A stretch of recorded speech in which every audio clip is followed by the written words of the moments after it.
आइए प्यारे साथियों, आज एविडेंस का वादे के मुताबिक आखिरी क्लास है। और हमने कल बताया था कि मेमोरी फुल होने की वजह से ये पिछली कल की प्रॉब्लम है, ऐसे लिखी की लिखी पड़ी है, इसको मिटाया नहीं है। नई प्रॉब्लम पहले देख लेते हैं, उसके बाद कल वाली प्रॉब्लम देख लेते हैं। ठीक है, समय को गंवाना नहीं है, एक एक मिनट का उपयोग करना है। सवाल में कैसे क्या है उस चीज़ को आप देखेंगे, अपने आप समझ में आएगा कि प्रॉब्लम कितनी महत्वपूर्ण है। समस्या नंबर 1 देखिए, आ बा की हत्या का अभियुक्त है। यानी अभियुक्त कौन है, यही ज़्यादा समय चूँकि एग्जाम हॉल में होता नहीं है, तो आपको वहीं तुरंत ये मेंशन करना दिमाग में, या कहीं अगर दिक्कत आ रही है तो साइड में रफ पेपर लास्ट में देते हैं, उसका भी यूज कर सकते हैं। तो यहाँ देखें, आ क्या है, अभियुक्त है। आ क्या है, अभियुक्त है। ठीक, और सा आ का मित्र है, यानी सीधे कहें सा अभियुक्त का मित्र है। ठीक, जब आ एकांत में बैठा था, यहाँ कोई खास कंटेंट नहीं है, सा ने उससे पूछा, उसके मित्र ने उससे पूछा, क्या उसने बा की हत्या की है? तो आ ने उत्तर देने में आनाकानी की। ये भी कंटेंट कोई इंपॉर्टेंट नहीं है, कथानक टाइप का है। जब सा ने उससे कहा, अब यहां से ध्यान देना, यहीं से प्रश्न का दम शुरू होता है। जब सा ने उससे कहा, क्या कहा? कि वह ईश्वर की कसम खाकर कहता है कि यदि तुम सत्य बताओगे तो मैं इसे किसी से भी नहीं कहूंगा। ये अक्सर झांसा पुलिस भी देती है जब पकड़ कर ले जाती है और 27 का प्रयोग करती है। ध्यान रखना, ये पुलिस नहीं है, अभियुक्त का मित्र है। और सिचुएशन क्या है? न्यायिकेतर है। न्यायिकेतर कहने का मतलब जो न्यायिक परिसर से बाहर संस्वीकृति की जा रही है, उस प्रकृति की यह संस्वीकृति है। अपने मित्र से कह रहा है, और इस कथन पे क्या कह रहा है कि कसम खाकर कहता हूं, मैं किसी से कहूंगा नहीं। अपने मित्र से स्वीकृति किया, ये इंपॉर्टेंट हो गया। अपने मित्र सा से उसने क्या किया? संस्वीकृति किया कि वास्तव में उसने ही बा की हत्या की। उसने ही बा की हत्या की है।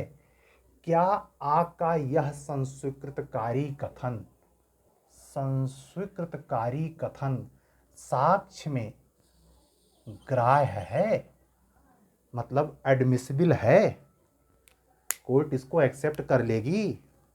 आपको बताना है, और सिर्फ बताना नहीं है, आपको सकारण उत्तर देना है। तो अब मैं बता रहा हूं कैसे उत्तर उथला होता है। 10 नंबर का अगर ये सवाल आ जाए by the way in exam, तो आप अगर इसका उत्तर देते हैं इतना कि हाँ संस्वीकृतिकारी कथन ग्राह्य है, तो 10 में केवल 2 नंबर पाएंगे। ध्यान से सुनना, अभी एक बार प्रॉब्लम डील कर लें तब इस तथ्य को क्लियर करते हैं। तो ये जो पूरी सिचुएशन है प्रश्न में, उस प्रश्न को जब ध्यान से देखेंगे तो आपके एविडेंस की एक धारा, ध्यान से देखना, सेक्शन नंबर 29 सक्रिय हो जाएगी। सेक्शन नंबर 29 सक्रिय हो जाएगी। तो इस प्रॉब्लम को हल करते ही आप कहेंगे प्रस्तुत समस्या भारतीय साक्ष्य अधिनियम की धारा 29 के प्रावधानों के अनुसार सुसंगत है और यह साक्ष्य में ग्राह्य है। ठीक, उसके बाद ये जो मैं डिटेल लिख रहा हूं ये लिखना है। मैंने पहले दिन के क्लास में बताया था, जब प्रॉब्लम की क्लास शुरू की थी, उत्तर लिखने का सबसे सही ढंग होता है कि उसका कंक्लूजन पहले ही 1.5 लाइन में आप क्लियर कर दीजिए, उसके बाद ही परीक्षक आगे बढ़ेगा, नहीं तो वहीं काट के वो आगे निकल जाएगा। ध्यान दीजिएगा, उसकी सुविधा कीजिए, अपने से ज्यादा उसकी सुविधा पे ध्यान रखिए, परीक्षक की। क्या कहता है सेक्शन 29, एक एक वर्ड ध्यान से देखिए। यदि ऐसी संस्वीकृति अन्यथा सुसंगत है, इसका मतलब क्या? यानी कुछ टर्म्स और कंडीशन जो इसके बाद में वर्णित हैं वो बाधा डालते हैं संस्वीकृति में, लेकिन फिर भी अगर ये टर्म्स और कंडीशन हटा दिए जाएं, बेरक में सारी चीजें उल्टी लिखी होती हैं, तो कह रहा है यदि ऐसी संस्वीकृति अन्यथा सुसंगत, मतलब इसके आगे जो बकवास की गई है उसकी बाधा ना हो तो ये रेलिवेंट है। तो उसके आगे क्या है और अभी उसका रीजन आप समझेंगे। तो ये कह रहा है यदि ऐसी संस्वीकृति अन्यथा सुसंगत है, यानी और कोई अवरोध नहीं है, तो केवल इसलिए, ध्यान देना, केवल इसलिए कि वह गुप्त, पहला पहला मेन टर्म्स, गुप्त रखने के वचन के अधीन, रखने के वचन के अधीन, एक पॉइंट मिल गया। दूसरा, उससे अभिप्राप्त करने के प्रयोजनार्थ अभियुक्त से की गई प्रवंचना, अभियुक्त से की गई प्रवंचना, दो, ये पहला मिला था, ये दूसरा मिल गया, के परिणाम स्वरूप, दो हो गया, ध्यान देना। तीसरा, या उस समय जबकि वह मत्त था, तीसरा, अथवा इसलिए कि वह ऐसे प्रश्नों को चाहे उनका रूप कैसा ही क्यों ना रहा हो उत्तर में की गई थी। यानी प्रश्न उत्तरी चल रही थी। ये पोजीशन अक्सर, ये चौथा मैं बता रहा हूं आपको, ये चौथा पॉइंट अक्सर कोर्ट के जिरह में आदमी उगल देता है। जहां प्रश्न उत्तरी चल रही होती है वहां एक्सेप्टेंस, वहां तो खैर मजिस्ट्रेट के सामने सब कुछ है तो वो जुडिशियल कन्फेशन हो जाता है, लेकिन अक्सर इस चीज की स्थिति वहीं आती है। क्या कह रहा है कि वह ऐसे प्रश्नों को चाहे उनका रूप कैसा ही क्यों न रहा हो, कैसा ही क्यों न रहा हो सकता है वो प्रश्न क्रॉस एग्जामिन में पूछे जा रहे हों, उत्तर में की गई थी और उसके उत्तर में धड़ से बोल चुका, तो अब वो मुकर नहीं पाएगा। ध्यान देना, जिनका उत्तर देना जरूरी नहीं था, कोर्ट में कहा जाता है ना, कोर्ट में भी एक चीज फॉलो कराई जाती है कि ये चीज आपसे पूछी तो जा रही है, लेकिन अगर बाय द वे वकील नहीं तो मजिस्ट्रेट का ये लीगल ड्यूटी है कि वो बता दे कि इसका उत्तर देना आपकी मजबूरी नहीं है। और ध्यान रखिएगा, अगर उत्तर दिया तो ये आपके विरुद्ध प्रयोग में आ सकता है, इसको चेताना जरूरी होता है। तो ये चीज इन जुडिशियल ट्रायल होता है। तो कहे जिसका उत्तर देना आवश्यक नहीं था, ये हुआ चौथा पॉइंट। अथवा केवल इसलिए कि चेतावनी नहीं दी गई थी, मतलब उसे चेताया नहीं गया था, चेतावनी का अभाव था, ये हुआ पांचवा पॉइंट। ध्यान देना, ये हुआ पांचवा पॉइंट। वह ऐसी संस्वीकृति के लिए आबद्ध नहीं था, वह ऐसी संस्वीकृति के लिए आबद्ध नहीं था और कि उसके विरुद्ध उसका साक्ष्य दिया जा सकेगा। हैं, आबद्ध तो नहीं था, लेकिन ये डिक्लेयर था कि इसका प्रयोग इसके विरुद्ध हो सकता है। तो उस स्थिति में ये केवल कि आप इस उत्तर देने के लिए आबद्ध नहीं थे, संस्वीकृति आप नहीं करते, ना करते तो भी कोई गड़बड़ नहीं था, फिर भी आपने किया है और अब आप इसका प्रयोग आपके विरुद्ध हो सकता है।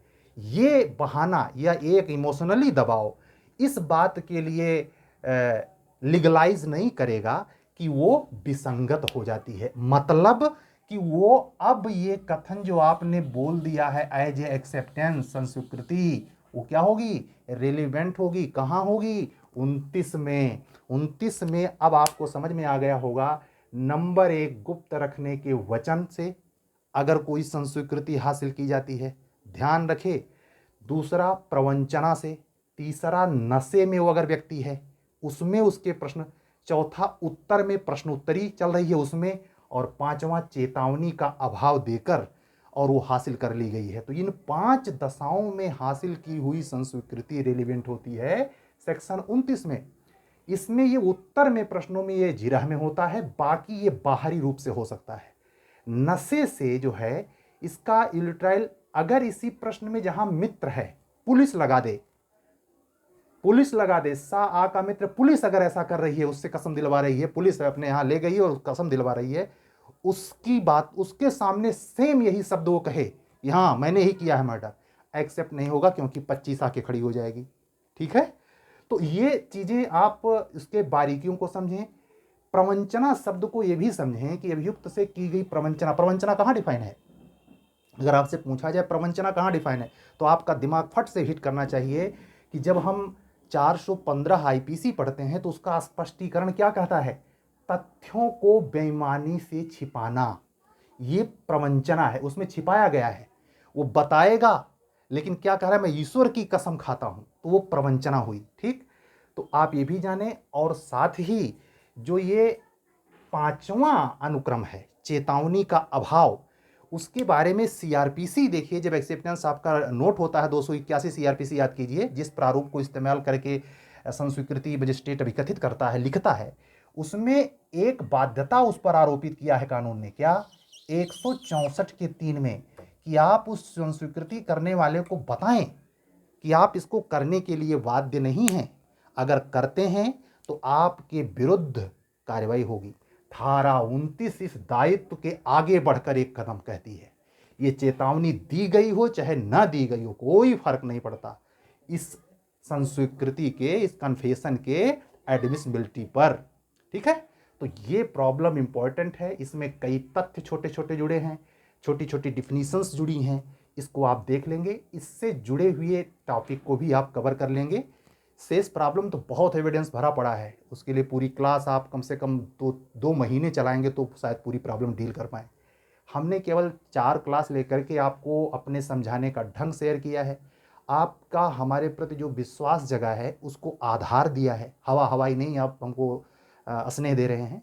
ये भी आप समझें कि सर के पास वो कौन सी स्किल है जिसके बदौलत वो हमको आसानी से हमारे तक समझ डेवलप कर देंगे। ठीक है, तो जिसको पूरी एविडेंस पढ़नी हो जुडिशरी के लिए, जो आने वाली वैकेंसियां हैं, तो उसके लिए वो जुड़ सकता है। अब कल वाली प्रॉब्लम पर आते हैं, ध्यान दीजिए। क्या था दूसरा जो कल वाली थी? चोरी का एक अभियुक्त है, चोरी का एक अभियुक्त का, चोरी का एक अभियुक्त जो है का है, वो चुराई हुई संपत्ति को खा को देते हुए देखा गया। खा उसे का की पत्नी को, यानी जो चुराई हुई संपत्ति प्राप्त किया है उसने उसको दोस्त किया, दोस्त ने फिर इसकी पत्नी को दे दिया, तो वो ट्रांसफर होकर के का की पत्नी को आ गया, घूमते घूमते वो संपत्ति पत्नी। और देते हुए क्या कह रहा है कि का ने कहा है तुम इसको छिपाओ। क्या खा का यह कथन रिलीवेंट है? आप में ऊपर भी देखिए कथन है, नीचे में भी देखिए कथन है, और दोनों के कन्फेशन के एडमिसिबिलिटी को कैसे, कथन को कैसे रिलीवेंट, उसमें ग्राह्यता पूछ रहा, इसमें रिलीवेंसी पूछ रहा है। इसको भी जब प्रश्न पढ़ें तो एकदम पढ़ के ऐसे ना पढ़ें कि सिर्फ लिखा है, सिर्फ हमें इसको पढ़ना है, नहीं, आप एविडेंस में हर शब्द का वैल्यू समझें, उसके अर्थ तक पूरा जाएं और निष्कर्ष पे बगैर आए बीच से न लौटें। तो आप यहाँ ध्यान देंगे, ये रिलेवेंसी चेक करना चाह रहा था कि क्या खा का कथन सुसंगत है। तो अगर आप उत्तर में सिर्फ इतना लिख देते हैं हाँ सुसंगत है, तो 5 नंबर का सवाल है तो 1 नंबर, 10 नंबर का सवाल है तो 2 नंबर पाने के हकदार हैं, 8 कट जाएगा। लेकिन इसी में ऊपर वाली प्रॉब्लम जो भी हम बता रहे थे, इसमें इतना लिखने के बाद और ये सारे पांचों सेगमेंट अलग अलग कर देने के बाद आखिर में अगर एक केस ला डालते हैं, क्या आर वर्सेज शाह 1834 का मामला बिल्कुल इसी प्रॉब्लम पर आधारित था, तब आपको 10 में 10 मिल जाएगा। तो अब आप देखें क्या क्या जरूरी है। पहली बात, वो सेक्शन नंबर फिट होना चाहिए, सेक्शन में क्या है स्पष्ट होना चाहिए, और उसके निष्कर्ष तक जाने के लिए जो जरूरी तथ्य हैं, विवेचना है, 2 लाइन 4 लाइन लगता है, वो होना चाहिए, और लेट लास्ट अगर जुड़ा हुआ कोई रेलिवेंट केस है तो वो होना चाहिए। इतने में प्रॉब्लम पूरी होती है, नहीं तो जितने इसमें कम रहेगा और जितने इसमें त्रुटि रहेगी उसी हिसाब से नंबर कट जाएगा। आइए वही चीज़ यहाँ देखते हैं। इस कथन में जो चोरी का एक सामान का पाता है, उसको अपने दोस्त के सहारे पत्नी तक पहुंचा देता है, और पत्नी को दोस्त के सहारे सलाह देता है कि इसको वो छुपा दे, वही बात वो कहता है। तो ये प्रश्न इसमें पूछा गया, ये सवाल आया था यूपीजे 2006 में, कल मैं बता चुका हूं, और ये फिर यूपी एपीओ 2015 में पूछा गया था। ठीक है। तो आपसे पूछा जा रहा है, ये जो खा अपने दोस्त की पत्नी से कहता हुआ मिला कि इसको ले लो, और उन्होंने, आपके पति महोदय ने भेजा है, इसको छुपाने के लिए कहा है, क्या इसका कथन कोर्ट में इंट्रोड्यूस हो सकता है? रेलिवेंट है कि नहीं? तो इसको पढ़ने के बाद आपके दिमाग में सेक्शन 9 कौंधना चाहिए। कैसे? 9 में सेक्शन 9 कहती है, ध्यान से देखना, सेक्शन 9 के, यह प्रॉब्लम सेक्शन 9 के दृष्टांत अंगा पे आधारित है। इतना तो मोटा मोटी रटा रटाया चीज हो गया, लेकिन जब विश्लेषण करने लगे तो आप ध्यान दें क्या कहता है। जो विवादक तथ्य तथा या सुसंगत तथ्य, दोनों, सेक्शन 9 केवल एक की नहीं, दोनों की बात करता है। चाहे वो फैक्ट एंड इशू हो, चाहे वो रिलीवेंट फैक्ट हो, दोनों के स्पष्टीकरण, अगर ये बात खा की कि वो देते हुए कहता है कि इसको छुपा के रखना, तुम्हारे पति ने ऐसा कहा, कोर्ट में कहलवा दी जाए, इमेजिन करो हम जो कह रहे हैं, इसकी बात कोर्ट में इसू बहू ऐसे कहलवा दी जाए, तो कोर्ट ये झट से प्रिज्यूम कर लेगी क्या, इसका मतलब छुपाने की बात हो रही थी, तो चोरी की ही प्रॉपर्टी थी वो। तो चोर की प्रिडक्शन के लिए, चोर के कृत्य को अस्थायित्व प्रदान करने के लिए इस कथन की रेलिवेंसी कैसे? क्योंकि ये पूरे घटनाक्रम को, पूरे संव्यवहार को स्पष्ट कर रहा है, स्पष्टीकरण के तौर पे पेश हो रही बात। याद कीजिए, ये पूरा कृत्य 414 आईपीसी में दंडनीय है। कोई चुराई हुई संपत्ति प्राप्त करना, छिपाना, वो अलग मैटर है, लेकिन यहां ध्यान दीजिए कि केवल रेलिवेंसी आपसे पूछी जा रही है, ना कि इसका उत्तर आप 414 आईपीसी में देने लगे। जानकारी के लिए कह रहा हूं। यहां आप देखें, पहला कंडीशन स्पष्टीकरण, पूरा स्थापन, जिसका अंग्रेजी वर्ड है इंट्रोड्यूस, वही जो इंट्रोड्यूस कराने की बात कर रहा था, के लिए आवश्यक हो, जो विवादक तथ्य या सुसंगत द्वारा, तथ्य द्वारा इंगित अनुमान का समर्थन करता हो। एक प्रकार से देखें, ये भी इसमें छिपा हुआ है।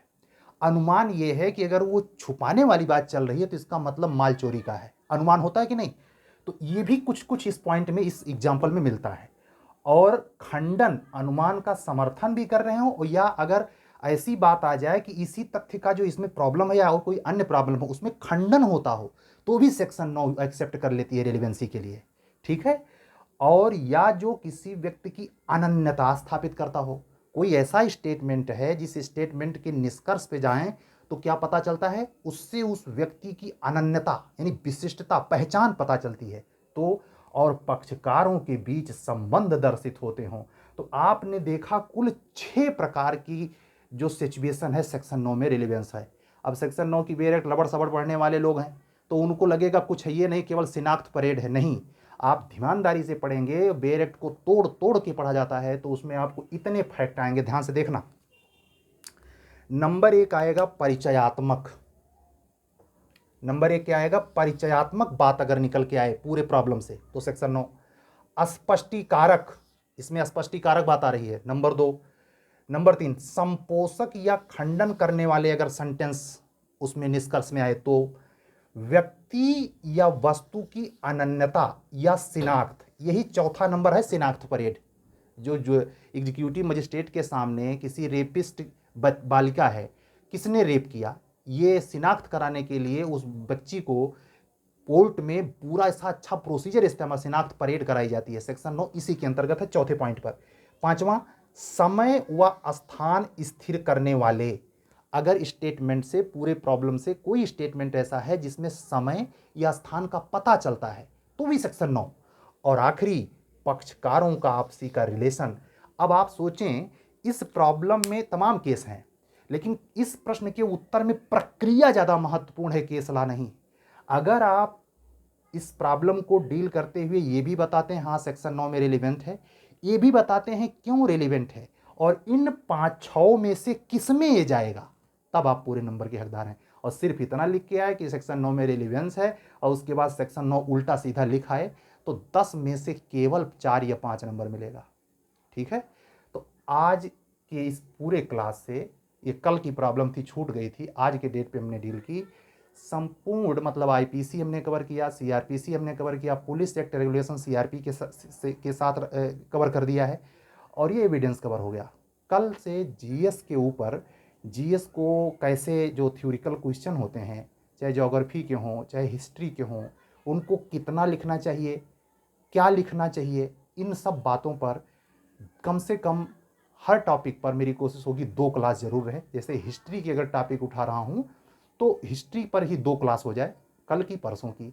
ऐसे जब ज्योग्राफी तो उसके जितने प्रखंड हैं जहाँ से सवाल यूपी और बिहार में पूछा जा रहा है थ्योरेटिकल, जो रटी रटाई गई चीज़ें हैं उस पर मेरा कोई खास फोकस नहीं होगा। कुछ ऐसे भी चैनल्स आपको मिलेंगे जो लेखक और राइटर का नाम रटा रहे हैं। ये एकदम बहुत ही थोथा और मेरे हिसाब से बेवकूफ़ियाना तरीका है। बल्कि इसके लिए आप ज़रूरी है कि खुद मेहनत करें और उसके लिए ज़्यादा से ज़्यादा तथ्य, उसका एक ही तरीका है, रिपीटिशन वाले सारे और नए जितने मिल जाएं, जितना आपके दिमाग में रहेगा वही वहाँ काम आता है। तो हमारा प्रयास कल जीएस पे क्लास से होगा। हमारी लॉ की प्रक्रिया, प्रोसीजर कितनी समझ में आई, आपको कैसे समझ में आई, ये कमेंट करके आप हमें बता सकते हैं। आपके स्नेह के लिए हम आभारी हैं। हमारे जितने जुडिशियल अफसर फ्रेंड इसको देखते हैं, चाहे वो जिला जज हों, चाहे अपर जिला जज हों, कोई भी पोस्ट पे हों, उनका भी हम आभारी हैं कि वो हमारे पढ़ाने को सराहते हैं, हमारे पढ़ाने को वो एप्रिसिएट करते हैं। आप लोगों का प्यार मिल रहा है, इसीलिए हमारी हिम्मत भी बन रही है कि शायद हमारा ट्रैक सही है। तो नेक्स्ट वीडियो में जीएस की क्लास के लिए हम प्रयास करेंगे और निश्चिंत होकर के आप बिहार की जो डेट बढ़ने वाली है उसकी क्या संभावना है, क्या नहीं संभावना है, 2-4-10 दिन में पता चल जाएगा। लेकिन ये ध्यान रखिए कि यूपी का परीक्षा एग्ज़ाम राइट टाइम पे हो जाएगा और उसके लिए ये जो क्लास आपको मिल रही है ये औषधि का काम करेगी। अगर ईमानदारी से आप, चाहे 20 मिनट हो, 30 मिनट हो, इससे मतलब नहीं, आप जब सुनना शुरू कीजिए तो लास्ट तक सुनिए, आपको हो सकता है सेम क्वेश्चन में मिल जाए। तो याद आएगा सर ने ये क्लास में डील किया था और फ्री में हम इसको पाए थे, 1 रुपया खर्च नहीं हुआ था। केवल मोबाइल पे जाना है, क्लिक करना है, सब्सक्राइब किए गए बटन पर ऑन कर देना है, पर डे की क्लास सुन लेनी है। ठीक है, मिलते हैं कल। सत्यमेव जयते।